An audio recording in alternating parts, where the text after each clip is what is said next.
Hi everyone, welcome. Oh wow, we've got everybody joining us. Hey, thanks guys for joining us today. It is 5 p.m. here in Sydney. What time is it for you guys? It's quite early in the morning, isn't it?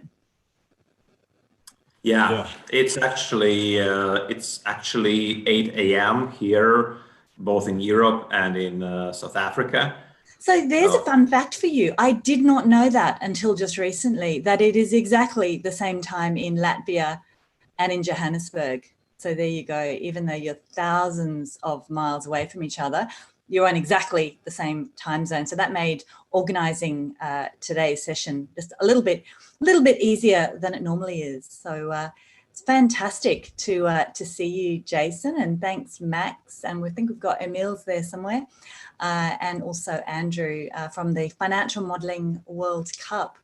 So I'm Danielle Stein-Fairhurst. I am very excited about the Financial Modelling World Cup, which got started in September this year. And you guys are going gangbusters. How's it going, Andrew? Wow, that's actually going very, very well. It all started with, that was just a flash of an idea that flashed in my hand in my mind that, we've had ModelOff for something like 8 years by that time. But at one point of time, I just realized that, it's July and they're still not having any updates about what's going on with the new championship.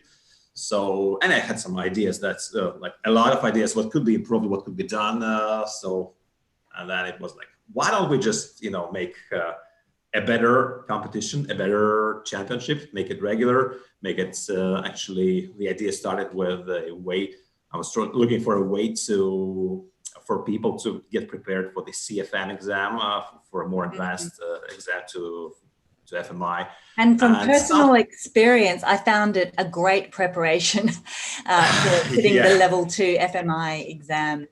Lots of the cases were quite relevant. Yeah. That's for sure. And when I told my team that, it's July and in September we have to launch, they said, okay, you're crazy. It's not possible. Let's I thought you were crazy, I must admit. Yeah. Well, we used to work a little bit for 24/7 for a while, but but it all started in September, in less than 2 months.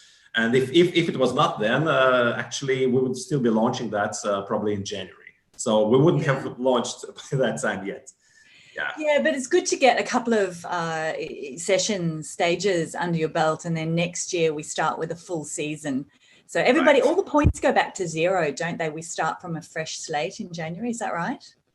Yes, absolutely. And in addition to that, we're also going to be improving the format. So it's not going to be only the let's say stage prize money, not only the season prize money, but also each stage winners will have some prizes as well, and not only for those experienced people, but also for the newcomers. There will be a special category for the people who are just starting, so that every time if a newcomer comes, or even if it's an experienced modeler, it still might take some time to get in to understand what's the best practice. It does take a while, just to kind of get into the flow of it. The first couple of cases you do, it just takes a little while to sort of get into it.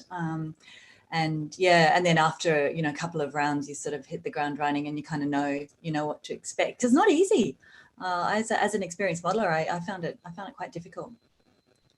Yeah, but again, that's a great learning experience. I'm actually very, very thankful for ModelOff for running these competitions, because I've learned a lot there myself. I've been looking at what the top guys are doing, how they're doing, and that was the way to learn from the best and to become one of the best as well. I've been like number 5 in 2017 World Championships, so that was a high enough achievement. Still not made it to the prize money, to the let's say the top 3, but well. Yeah.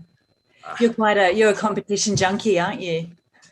Yeah, I'm trying actually. For my whole life, I've been doing different sporting activities, and if you do sports, you're bound to have some taking part in competitions. So I'm really trying to see different nice little things from all different sport activities. For example, next year we're going to have team rankings with, let's say, rewarding the top teams between the companies. And this idea came actually from Tour de France cycling competition, where they have, in addition to yellow jersey, to the individual rankings, it's also the best team rankings that are judged from the top 5 scorer of each team.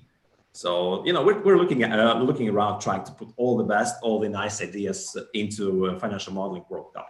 Absolutely. And personally, I'm trying really hard to get more women into the competition, because the first couple of rounds were pretty thin on the ground for women. And I know there's lots of fantastic female financial modelers. So we set up a meetup on an online community specifically for women, and we get together and we talk about the cases and the competition. It's been, and we've got lots of quite a, well, I wouldn't say lots, we've got quite a few women competing now, which is a great result. Yeah, and I believe that the more women come, the better results will be, and the more, like, we're really looking forward to diversity here, and that was just great. And thank you very much, Daniel, for doing this nice efforts. And yeah, that's great from your side. Yeah, and what else have you got? So did you say something about an awards for next year? What else have you got planned for next year? Yeah, actually, it's going to be for this year. So on like the last stage of this year will happen on. It's going to be next weekend, and I think it was Tuesday. On the Tuesday 22nd, we're going to having a live. We're going to be broadcasting the live awards. So the results will come out in a live, let's say, in a live stream, and with we're going to try to make a little bit of a show. Max, my colleague, is taking care of that. He has some great ideas. So that sounds exciting. It should be exciting, yeah. And for the next year, we're having twice as high prize fund, more stages, more cases, more diverse cases with a lot of different topics. We've arranged several very experienced modelers to, let's say, strengthen our case design team. So there will be, quite different aspects to test and to learn. So yeah, just don't treat the FMWC as only as competition. It's also a great way to get to learn things from different financial modeling aspects, from different financial modeling subsets that you would probably it would take the whole life or many lives for you to try all of them, like from M&A to sports modeling to lifetime value calculations like we're doing today, and so on and so on. Yeah, I got to say, as a consultant, I do a little bit of lots of different types of models, but most people don't get to do that. So quite often I'll see a case and go, oh yeah, I've done this before, and it kind of it strengthens your muscle memory when you think you've done something before, and then the next time you go to do it, you solve it so much more quickly and in a more efficient way, because there's always multiple ways of achieving the same results. Yeah. So we might get started. So we've got quite a few people on the live call. For those of you who are in Zoom, feel free, if you have particular questions about the championships for Andrew and the World Cup team, you can pop those in the Q&A, or if they're just kind of like observations and comments, you can pop those in the chat. For those of you who are joining us on YouTube, you can also use the chat in there, and we'll be monitoring that. And we are going to hand over to, I think Emil's is Emil's going to introduce Jason. Hello. Hi, everybody. Well, I'm very excited to see so many people joining the FMWC community. And can you turn down your recorder? Sure. Got a bit of feedback going on there. Yes, it's really nice to see so many people here joining us, and the event is such growing with every month, and I literally can't wait to see what will happen next year, and how big we will be able to make it, and the awards will be great, and the the prize fund, and all the little details that we are planning for the next year. I really think this is a great way for people to learn, to compete, to find people, like-minded people who also love financial modeling and the latest trends and finding the best practices how to do it. And one of these people is Jason Weber.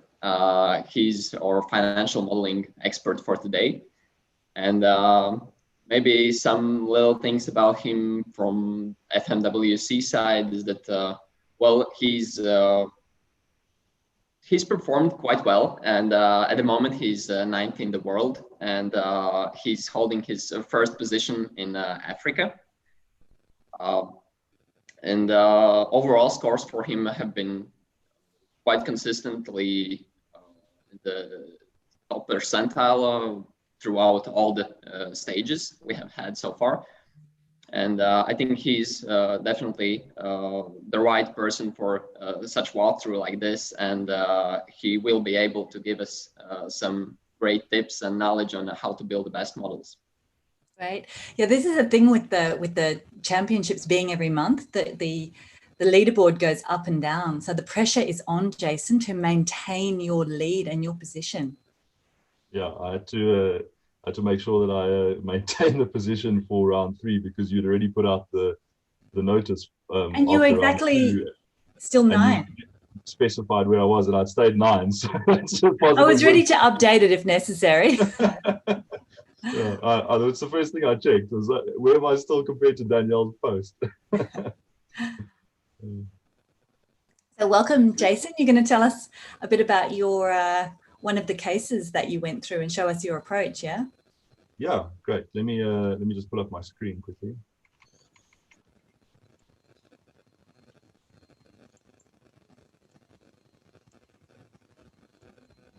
All right. Can you see the PowerPoint, Danielle? Yes, perfect. Okay, great. Yeah, so I'm going to do a brief walkthrough of one of the cases today. I'm going to look at task 2 from stage 1. Andrew mentioned already that it's it was called the lifetime value task. I just want to say thanks to those who voted on LinkedIn, because I put up a poll to see which task we'd be sort of walking through today, to see what the interest was, and luckily the votes went towards a question that I actually managed to answer during the competition, because that's not the case for all of them. So thanks to those who voted for choosing one that I could do. So the task was had 350 points available, full marks. And if you roughly translate that, think you've got 2 hours to score 1,000 points, you've got roughly 42 minutes to complete this task if you just average out the points. I'll talk a little bit about that in a moment. But the task itself comprised 15 questions. The first 12 were focused on sort of a base case model, build a model, and you could get a lot of the answers very quickly once you had that model set up. At least the first 12 questions. And then question 13, 14, 15 was really where where Andrew and his team, differentiated the pack. I'm not ashamed to say that I'm not one of them that scored points in 13, 14, and 15. I just ran out of time. But I managed to score the bulk of the points in questions 1 to 12. So it went quite well for me. The company is a software as a service company called SmartPoint Inc. And, we got given a brief case introduction from Andrew and the Financial Modeling World Cup team, stating that it's a web-based software company that simplifies and automates business process management within small and mid-sized businesses. And their task and the reason for the model is that they're planning to raise the next round of investment to focus on increasing their customer base. And we were introduced to this concept of the lifetime value of a customer. And just to echo what Andrew said earlier, you certainly shouldn't view the Financial Modeling World Cup as just a competition. This case specifically taught me, the LTV concept and the churn rate concept, which I hadn't come across before. So it was a great learning opportunity for me. And you know, I'm strong. I'm a stronger modeler for having done it. So the LTV just basically allows you to understand what feasible levels of marketing and customer acquisition costs you can spend to gain a customer by looking at the amount of, I guess, sort of net contribution per customer over the life of the customer. And you'll see that in this case, we're looking at a 4-year horizon, and we'll do a terminal value at the end, but you'll see that because of the churn rate, quite a lot of the customers have dropped off by the end of 4 years, which is not unusual for these software as a service businesses. So the task we were given was to create the LTV calculation model, you know, to present to the management of the company to help them in their decision making. And the objective was to see how different changes in pricing, development strategy, etc., will improve the LTV and therefore dictate their marketing strategy. So that was sort of the goal of what we were trying to do. As I mentioned, the sort of the base case, the first 12 models focused on just getting the model up and running with the base assumptions in, and then questions 13, 14, and 15, you know, you had to play around with pricing and strategy and try and optimize things. And the one thing I wanted to point out, which I was really grateful for Andrew during the task when I was completing it, is that there were no pits in this task. So a pit is where, you know, Andrew might have thought, well, Jason probably doesn't know how to calculate a churn rate properly. I know what mistake he's going to make, and I'm going to put that answer as an option in one of the multiple choice answers. And the reason why it's great that there weren't those pits is because the churn rate was required to answer question 2 out of, you know, the 15 questions. And if you saw an answer that looked familiar and it was like there to trick you, you could easily have gone down the rabbit hole with your model and got all the wrong answers without, you know, making that correction up front. So I really appreciated having that layout, and that structure to the exam is a really great way to build confidence as you go in a question. So you start seeing answers that you recognize that you're calculating, and you know that it can only be that one answer, because all the other answers are, you know, up or down $10. It wouldn't make sense for it to, you know, to be one of the others. So you get that instant confirmation when you see the answers, which is great. So I'm aware that, you know, not necessarily everyone on the call today participated in the Financial Modeling World Cup, stage 1. So I'm just going to run through some of the key assumptions, and then I'll jump into Excel and we'll do some modeling. So we were given 10,000 customers at the start of January 2021 as our new cohort of customers. And we were told that at this company, there are 3 different pricing plans that customers can be on: basic, pro, or premium. And they gave us the customer mix 30, 50, 20. And they also mentioned that there are 2 different payment versions. So you could have monthly customers, you could have annual customers, 40% monthly, 60% annual. So you've almost got a matrix of, you know, 6 options. You can have monthly with the 3 pricing plan, or annual with the 3 pricing plans. And then to add a little bit of complexity, they introduced a special pricing for the, you know, to try and draw in customers. So for the first 6 months, if you were on the monthly subscription, you had a discount. And if you were on the annual subscription for the first year, you had a discount. So that was just another little layer that required some modeling. But thankfully, we didn't have to model inflation. So that took one layer of complexity out of the game.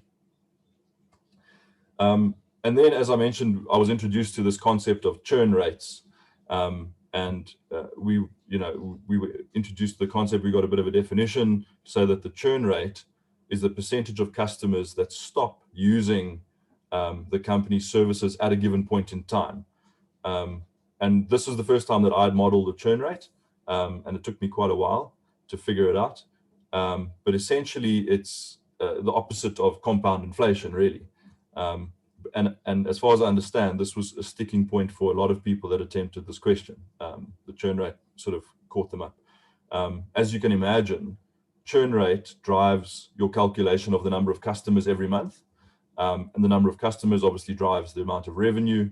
Amount of revenue drives the cash contribution, which drives the terminal value, etc. So, you know, it was a bit of a snowball, but once you got it right, that snowball really worked in your favor, because you were able to answer, I think, probably 8 or 9 questions almost immediately, which was really great. So you got a bit of dividends for putting in the effort to try and work through it.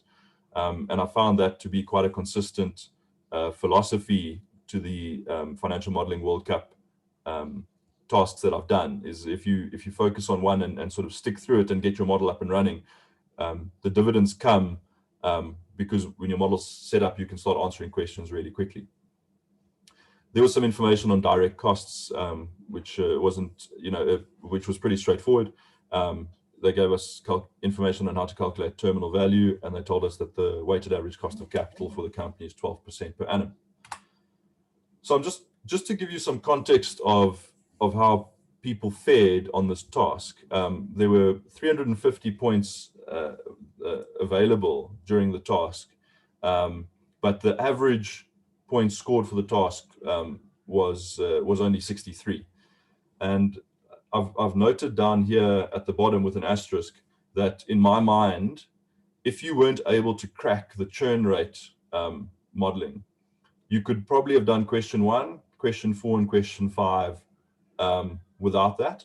But pretty much the rest of the questions you needed to crack. And you can see that for those 3 questions alone, we're looking at about 35 points. And you can see that the total points scored on average by all the participants was quite low. Interestingly enough, the average points scored for stage 1 in total across all 3 tasks in aggregate was 286 points. So that means that if you decided to focus on this question, you felt that this was a question you could potentially do well in. It was a fairly traditional financial modeling question, and you managed to get into these advanced scenarios. You could very well have scored above the average without having attempted one of the other questions. So, you know, this goes back to the point that I made around whether you spend 42 minutes and then cut yourself off, or whether you acknowledge that you've spent a little bit more time trying to understand this new concept that you haven't modeled before, in the hopes that you'll get the dividends later on. Great. So I'm going to focus in on the churn rate and modeling that for the purpose of the walkthrough today. And I'm just going to pause and let's just understand why churn is so difficult. So the churn rate in the assumptions were quoted as an annual percentage. So for example, monthly customers on the basic plan had a churn rate of 40% per annum. What that means is that for the monthly customers on the basic plan, their effective rate after applying a compounded degradation is 40%. And this is an unusual concept, at least it was for me. And I suspect quite a few modelers out there weren't really familiar with this topic.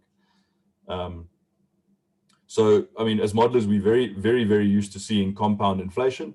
It's quite instinctive for us that if you tell me that you've got a 10% interest rate per annum and we're compounding monthly, that my, you know, after a year, I'm not going to be at 1.1, I'm going to be at 1.1 something. I mean, we know that intuitively, but trying to work the other way around doesn't come so naturally. At least it didn't for me. We're not used to seeing that compound degradation. So I must admit, I spent about 45 minutes just trying to understand the churn rate and model it, which is a little embarrassing because it just sort of solving for a different point in the formula. So where with inflation, you've normally got the value that you're trying to get to, the inflated value, and you take the current value and you multiply by 1 plus some rate with the power of periods. Now, if you want to solve backwards, you just divide.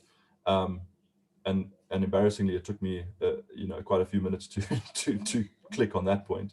But then, to add insult to injury, I soon realized that you can't just take the 40% churn rate as your inflation rate in this example.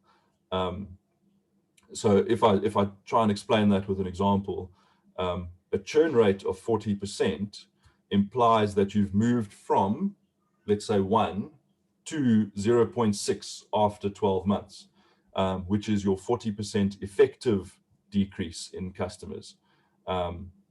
So working backwards, if you were to think of yourself in 12 months time, working back to today and inflating, you've actually grown 0.4 out of your starting point of 0.6, which is actually a 66% effective growth in your number. Your effective inflation is 66%, not 40%. So it took me a while to figure out that the rate that I needed to use was actually the churn rate divided by 1 minus the churn rate. And again, that gets you to an effective rate that you need to apply. But because we're modeling the monthly flows, I needed to convert that to a nominal rate. So this sort of conundrum is what I spent about 45 minutes of my time on, more time than I should have spent on the question in total. So I'm going to jump across to Excel now. Danielle, perhaps I'll just pause there if there's anything to chat through. Yeah, the fantastic thing, Jason, is that people can now have a look at that. So they can take a look at the model afterwards, and they can learn this concept in their own time without having the pressure of having to get it done within 2 hours. Yeah, absolutely. And I'll give you a brief intro to what the solution file looks like. And I believe Andrew's allowed us very kindly to share both the source files that we were given at the start of the task. So if you want to start with a blank template, you're welcome to do that, and you'll have the information and the tasks and the questions at hand. And then you'll also have access to a solution file. And I'll send that out to everybody who registered for this session as well. Great. For those who registered on Zoom, you'll have access to that solution file, which is really great. So you can go and practice. So I thought, I'll just for those who haven't participated in the Financial Modeling World Cup so far. Sorry, Danielle, can you see the Excel screen? Yes, all good. Okay, great.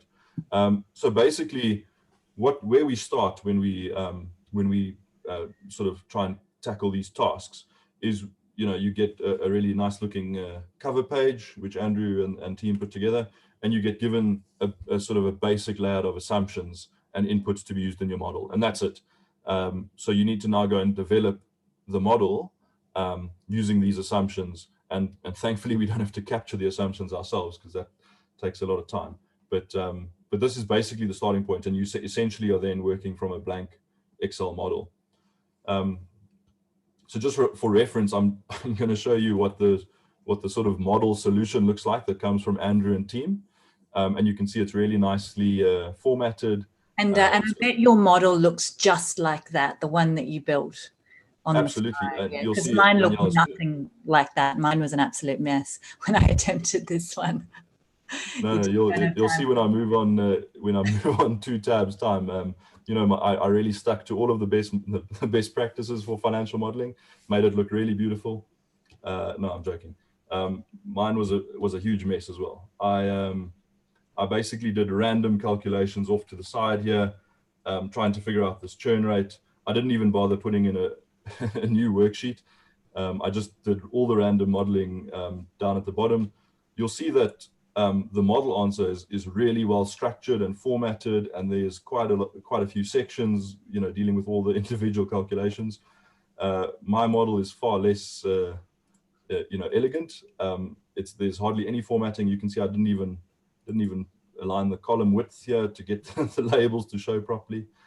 Because you don't actually get marked on your formatting, do you? It's really correct. just about getting the correct answer. Yeah. So that I was gonna touch on that. So for those who are competing, you upload your model at the end as evidence that you have actually done it yourself and not just copied a mate. But you don't get marked on the model itself. So actually, the formatting and things are not as important. But I will say that the structure of your model remains really important. So, keeping consistent formulas left to right really speeds up your ability to model. And also when you get to those more challenging questions and you need to start changing assumptions, having a model that's still built quite well in terms of structure and integrity allows you to really fly through those questions later on. So while the sort of, it doesn't look pretty, it's still important to sort of lay it out well.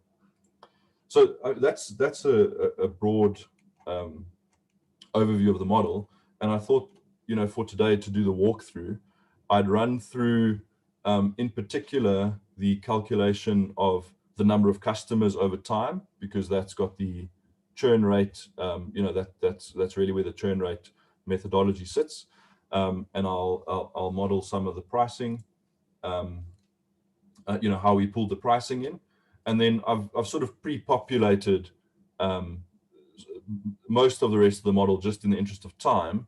We'll take a couple minutes to run through this, and then hopefully, we'll have sort of 10-15 minutes at the end for any Q&A if we need to run through it. So you'll see that I've pre-populated revenue, for example, which is the number of customers times the price. And, I'm just linking to the blank cell where I'm going to put the price in shortly. And you can see that I've laid out the model with those 6 categories. Monthly basic, monthly pro, monthly premium, and then the same for the annual customers. And you can see I've repeated that pattern throughout, which makes linking the formulas and being able to copy a formula, down and across really easy. So if I keep that consistent pattern. So I've sort of pre-populated revenue as a placeholder. The upfront costs I wasn't planning to show today in terms of modeling, but I mean, they were really straightforward. That we were given the assumptions, and because they're upfront costs, they literally fall in the first period of the model. And it's basically just a linking exercise to bring the upfront costs in, and that's a unit price. And then the actual cost itself, the aggregate cost, is obviously number of customers times the unit price to get you to the total upfront costs. And you can see here that I've got one of the answers already, the 250. So I've sort of highlighted in yellow where the answers are going to come from that we're going to use to answer the question a bit later.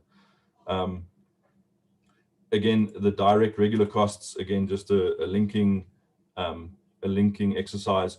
Luckily, there was no inflation in this example, so the links, we just linking directly to the assumption. No further need for any inflation metrics or anything like that.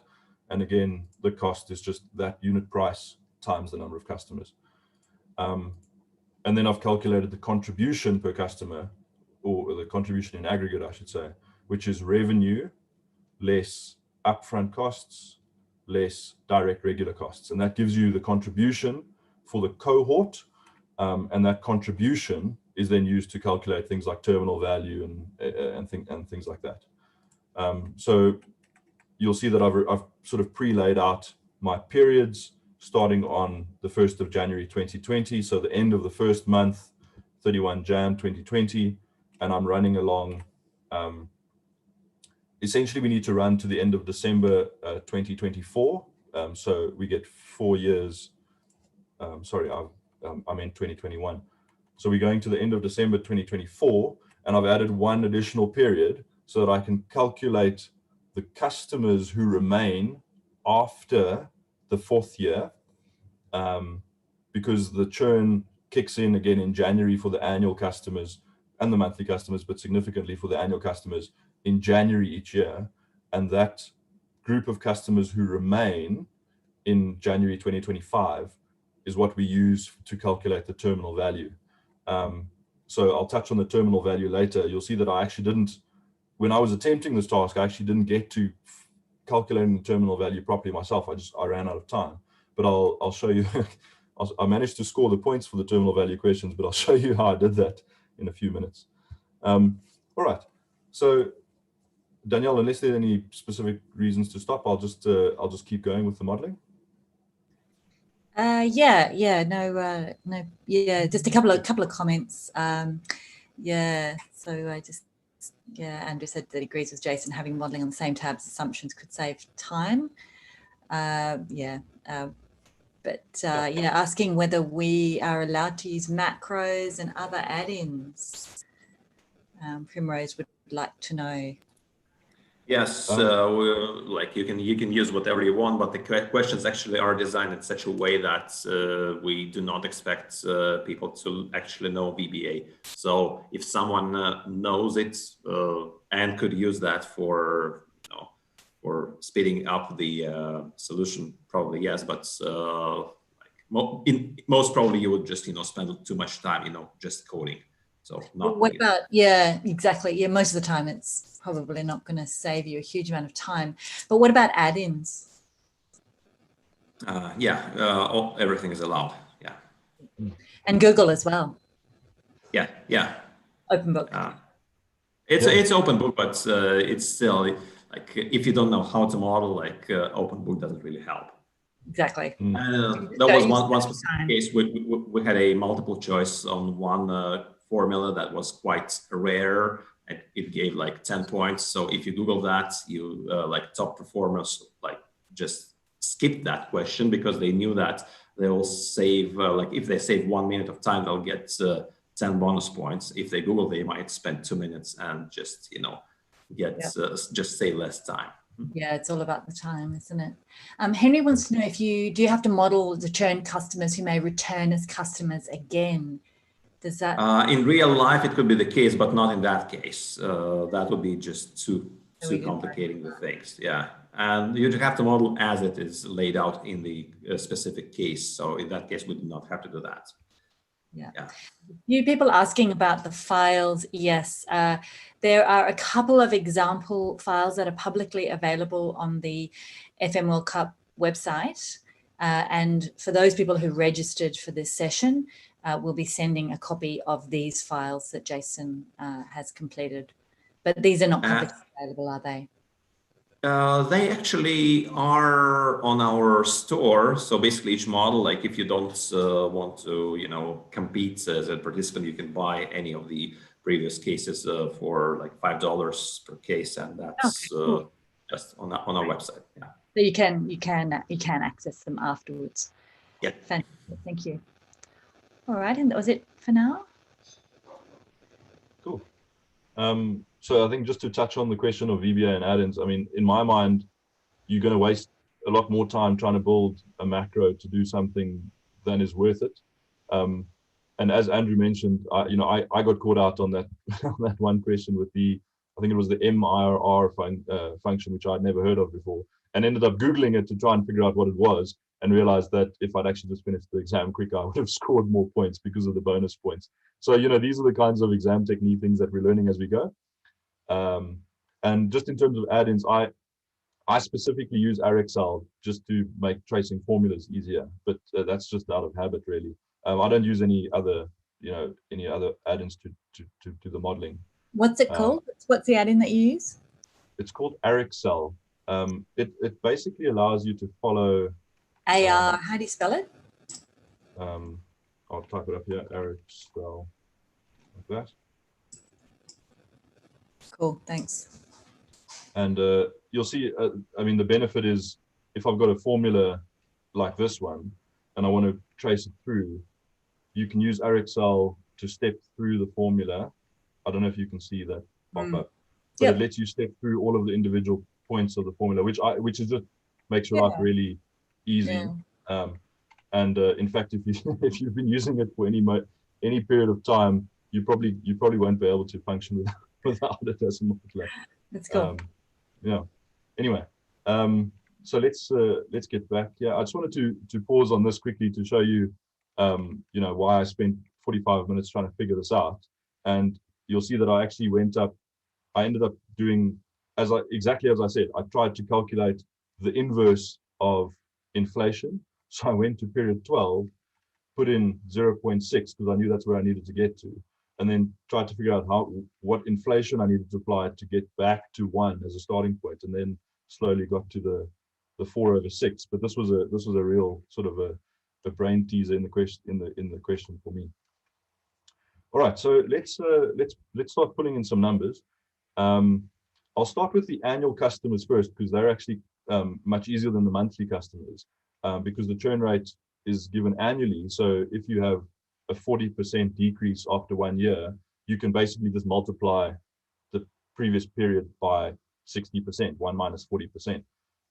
And so that I found to be, quite straightforward, the annual customers.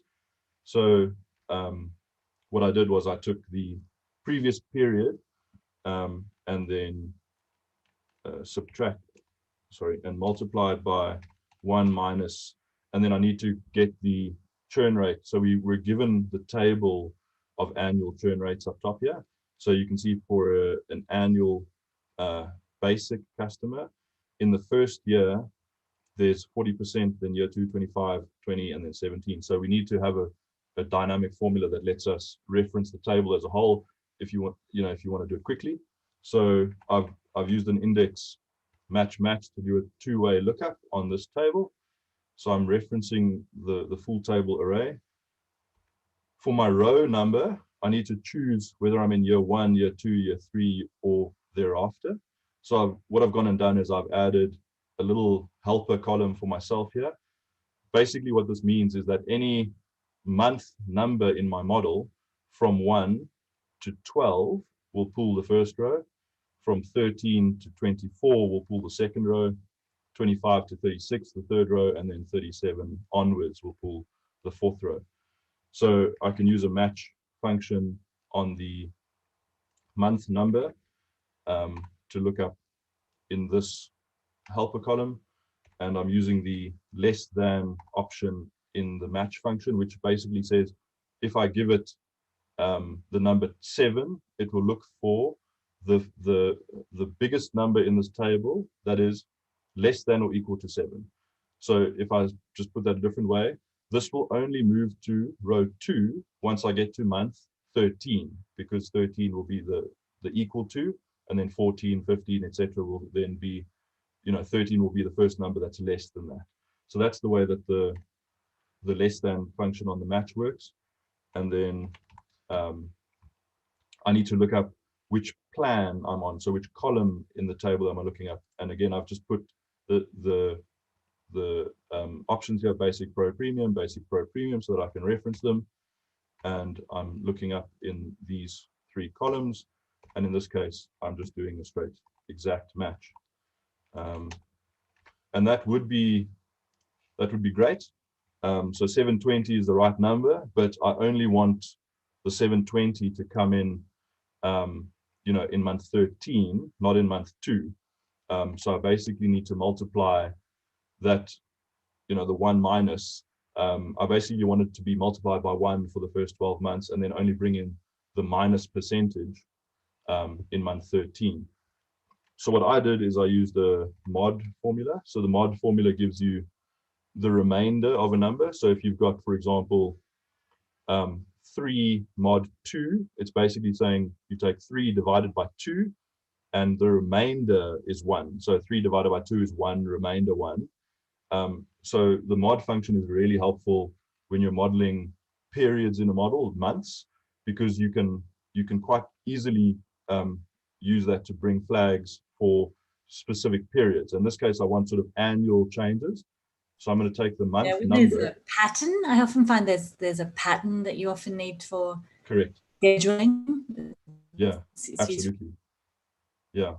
So if you take the mod of the month number over 12, because I'm looking at an annual pattern, and I look for the period where that is equal to 0 in the previous period. So in other words, when the previous period was 12, then in this period I want to bring in the number.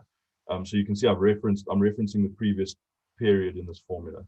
Then that gives me basically gives me 0 to start with, and it will give me the 720 in January 2022, which is the first time where the previous period's mod was 0.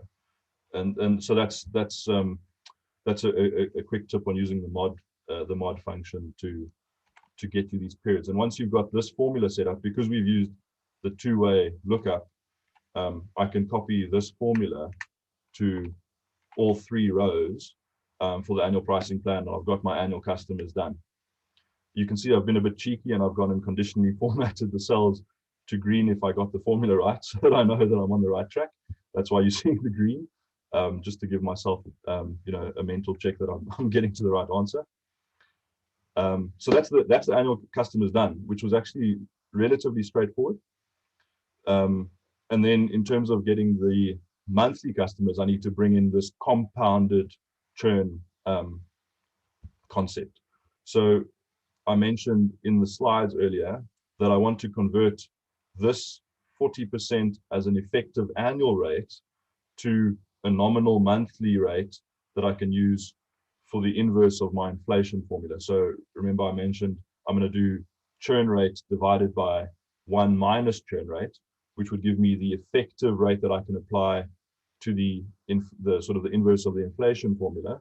But I want a nominal rate for that. So thankfully, Excel has got a nominal function, and all you do is you give it the effective rate. So the effective rate is the churn rate divided by 1 minus the churn rate. That gives me my effective rate. How many periods am I compounding per, you know, in the model? Every 12 periods.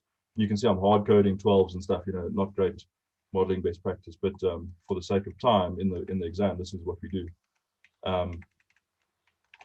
And then I can copy that formula across, and what that's doing is it's giving me a replica of this monthly churn rate table, which I can then apply to my inflation calculation in my model. And I'm sure if you go and look at Andrew and team's model, it's probably a much more sophisticated way to do this, but this worked for me in the competition and got me the answer. And you can see that the first question 2, in fact, is looking at the number of monthly customers on the basic channel in February 2021. So if I can calculate this figure to be a number that I can recognize on the answer sheet, I know that I've got the formula right, and I can get moving with the rest of the model.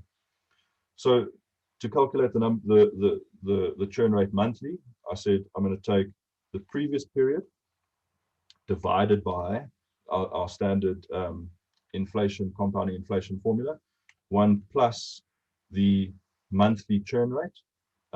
So I need to pick up the monthly churn rate from this table.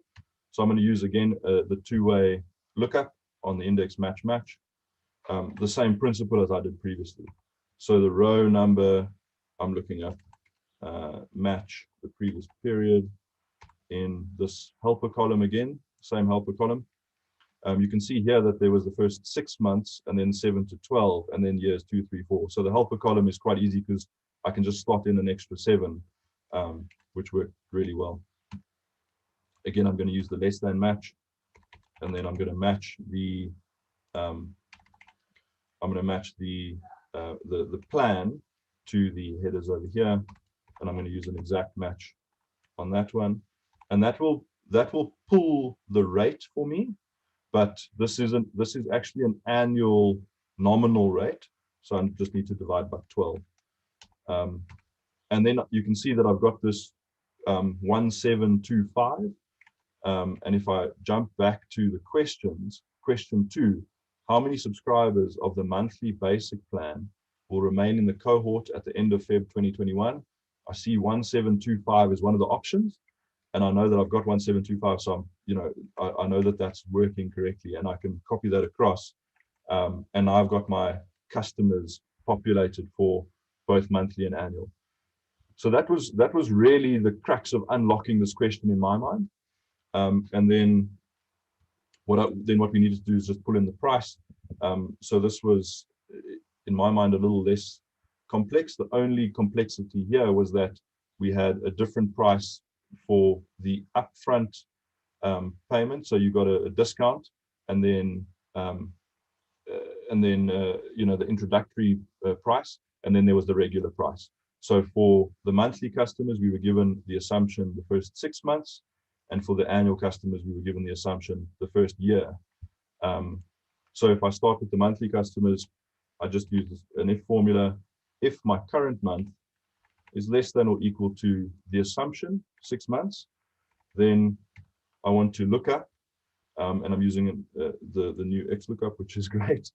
I want to look up the basic plan And this is the introductory price within the first 6 months. So I'm looking up the basic column of the introductory range, and that should give me the $5. And the value of false for my formula. So if I'm outside of the first 6 months, same principle, I'm looking up the basic customers in the column headers, and I'm just going to pull the regular plan.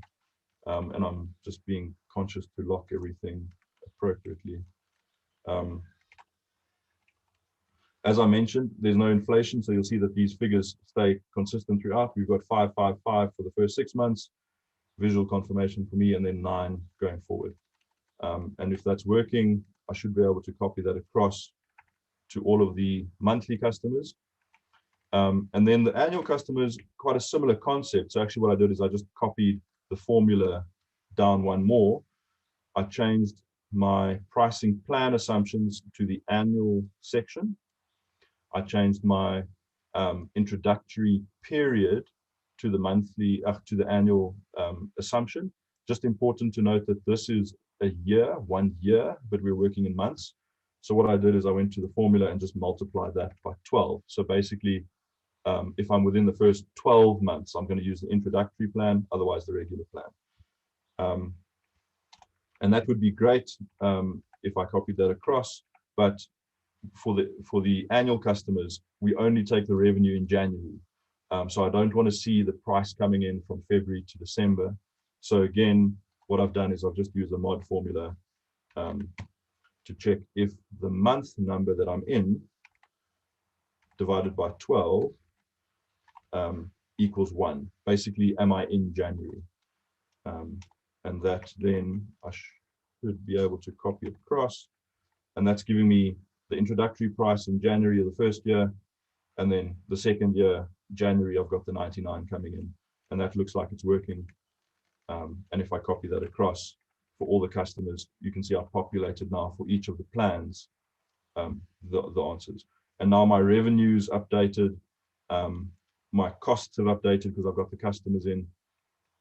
And now we can start running through the questions. And you can see I've probably spent about half an hour setting this up. In the exam, it's probably an hour and 15 minutes, not half an hour because of the 45-minute time. But you'll see very quickly that I now ask myself, question 1, how many subscribers annual pro plan will be there at the end of December 2021? So now I can very quickly, annual pro plan, December 2021, 2,000, done. Question 2 we've done already. How many total subscribers will remain in the cohort at the end of January 2022 in aggregate? So I'll go to January 2022, 6,690, done. So you can see these, now that the model's set up, this is going really quickly. The next question is total cash revenue, January 2021. So I've calculated revenue is just price times customers, 474. And then so on and so forth, direct costs, etc. And then, so I'm not going to spend too much time on going through the questions, but you'll see that now that this is set up, answering the bulk of these questions goes really, really quickly. So you start to earn those dividends. The only point that I wanted to stop on is for question 8, I was running really long time. So we needed to calculate the discount value of the cohort's contribution. And I didn't have time to do a proper, a discount factor calculation and discount each period individually and then sum them up. So I just used an XNPV formula, which gives you the net present value of a range of values over a range of dates that you input based on an interest rate or a discount rate, 12%. And I got to 3,309 and some change. And one of the answers was 3,307. So I just went with it because I was running low on time. And then I mentioned I didn't get to answer the terminal value question. I didn't get to do the calculation, but I did a quick back of the matchbox calculation and said, question 10 is asking for the discounted terminal value. So question 8 was the contribution over the 4-year period. Question 10, terminal value, which I haven't calculated. And question 11 was the aggregate of those question 8 and question 10. So I didn't have question 10. but I knew that because there were no pits in the question, I could do a quick back of the matchbox calculation to say, well, if question 8 is this, and these are my options for question 10, my implied answer for question 11 would be question 8 plus question 10, question 8 plus question 10. And I just jotted this down quickly and saw that 6426 was one of the answers. So I just put that down, which meant that, 3118 was the answer for question 10. And then the answer for question 12, which was just the lifetime value for a single customer, just divide by 10,000 because our cohort was 10,000. So I managed to do those 3 questions pretty quickly without actually doing the modeling, which I should maybe not mention with Andrew on the line. Jason, here is one comment from my side. That was done, on purpose from me as a, let's say, a case designer in that case, because the idea was that I understood that it could be the case that many people were not able to get the churn rate correctly. So if they have free time, then they can try to look at the different questions, and these answers were specifically designed so that there is only one option that kind of satisfies all the 3 answers to be correct. So in that respect, you were doing exactly the right way. And I think that this little discrepancy was due to the fact that it was discounted to like you had one day of difference. Discounting. I know intuitively that a discount, the XNPV and a discount factor will get you to the same answer if you assume the same number of days in a year and things like that. So I knew that there would be a minor discrepancy if I didn't get it right, and that's why I was confident to go ahead. But yeah, that's great. Pretty much that's what a I've great got. Strategy. Yeah, I like that strategy, Jason, doing the back of the envelope. Yeah, good one. Yeah, good. That's it. Great.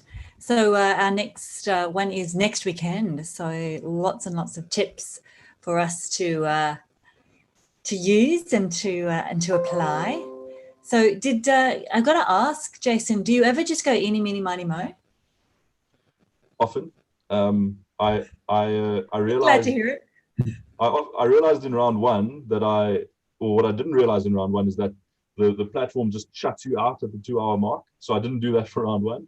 But in round 3, round 2, I managed to actually answer all the questions. But in round 3, I also only got partway through question 2. So I literally kept track of the time. And for question 3, I literally just went to question 3 and said 1, 2, 3, 4, 5, 6, 7, 8, and just took a random chance. And I scored, I mean, not a lot of points, but I scored a few points which I wouldn't have scored otherwise. Would have got 0 otherwise. Yeah. And actually, we're trying to make the questions in such a way that it's still possible to guesstimate. So if you're not sure, if the model is not there, you can still get the answers, in the right range. So it depends on the case, of course, but trying to offer the participants, a wide variety of different tactical and strategical options there. So to make things more interesting. All right. I think that's pretty much all we have time for. So we're pretty much to time. Was there any other comments from you, Jason or Andrew, before we sign off? No, just thanks so much for having us. Yeah. That was fantastic. What I'd like to say is that that was really an impressive performance by Jason. That was really interesting for me to look at the cases from the other way around to see what were the approaches, what was difficult. Jason is ranked number 9 in the world, and his knowing that he spent 45 minutes trying to crack this thing, and he did that. That was really a thing that's it's a little bit inspiring for me as well. But on the other hand, it also looks like we'll probably that was the very first stage, and from stage 2 and further on, we will be actually putting the first several questions will be not as tough. So this, a breakthrough concept that you need to learn will probably come up a bit later into the stage. Yeah. So you're saying next week's one's going to be a bit easier?